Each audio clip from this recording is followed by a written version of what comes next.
2 Chronicles 32. After these things, in the establishment thereof, Sennacherib king of Assyria came, and entered into Judah, and encamped against the fenced cities, and thought to win them for himself. And when Hezekiah saw that Sennacherib was come, and that he was purposed to fight against Jerusalem, he took counsel with his princes and his mighty men to stop the waters of the fountains which were without the city, and they did help him. So there was gathered much people together, who stopped all the fountains, and the brook that ran through the midst of the land, saying, Why should the kings of Assyria come, and find much water?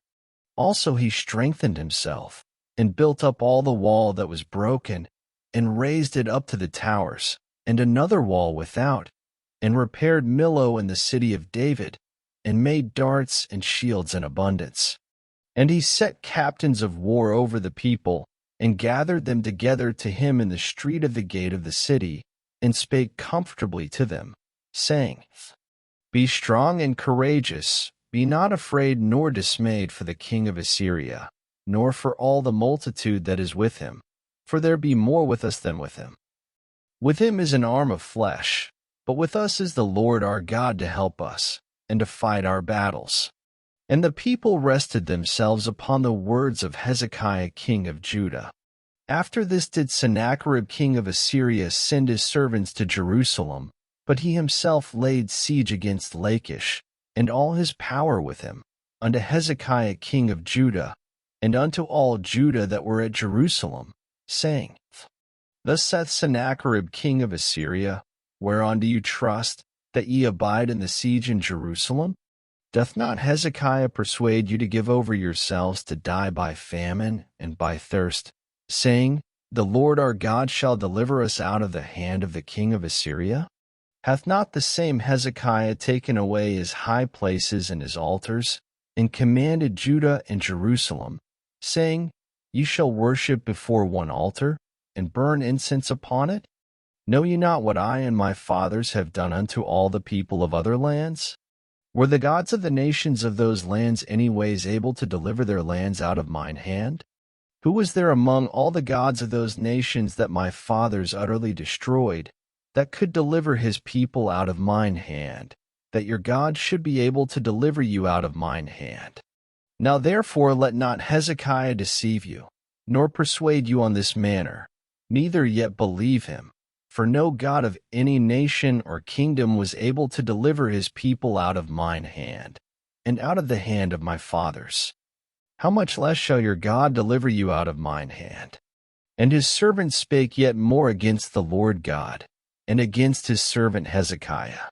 He wrote also letters to rail on the Lord God of Israel, and to speak against him, saying, As the gods of the nations of other lands have not delivered their people out of mine hand, so shall not the God of Hezekiah deliver his people out of mine hand. Then they cried with a loud voice in the Jews' speech unto the people of Jerusalem that were on the wall, to affright them, and to trouble them, that they might take the city. And they spake against the God of Jerusalem, as against the gods of the people of the earth, which were the work of the hands of man. And for this cause Hezekiah the king, and the prophet Isaiah the son of Amoz, prayed and cried to heaven. And the Lord sent an angel, which cut off all the mighty men of valor, and the leaders and captains in the camp of the king of Assyria. So he returned with shame of face to his own land. And when he was come into the house of his God, they that came forth of his own bowels slew him there with the sword. Thus the Lord saved Hezekiah and the inhabitants of Jerusalem from the hand of Sennacherib the king of Assyria, and from the hand of all other, and guided them on every side. And many brought gifts unto the Lord to Jerusalem, and presents to Hezekiah king of Judah, so that he was magnified in the sight of all nations from thenceforth. In those days Hezekiah was sick to the death, and prayed unto the Lord, and he spake unto him, and he gave him a sign. But Hezekiah rendered not again according to the benefit done unto him, for his heart was lifted up. Therefore there was wrath upon him, and upon Judah and Jerusalem. Notwithstanding Hezekiah humbled himself for the pride of his heart, both he and the inhabitants of Jerusalem, so that the wrath of the Lord came not upon them in the days of Hezekiah. And Hezekiah had exceeding much riches and honor, and he made himself treasuries for silver, and for gold, and for precious stones, and for spices, and for shields, and for all manner of pleasant jewels. Storehouses also for the increase of corn, and wine, and oil, and stalls for all manner of beasts, and coats for flocks.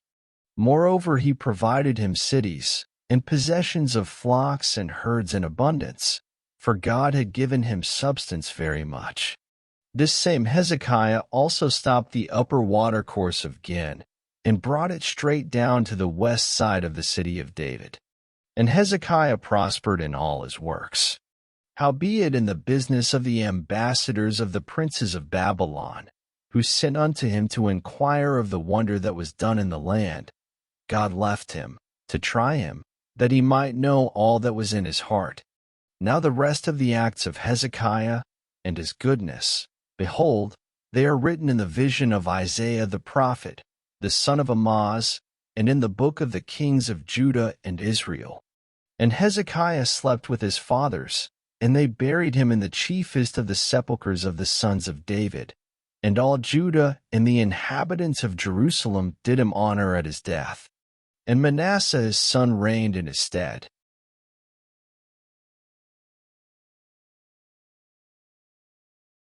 Thank you for listening. Up next, 2 Chronicles 33.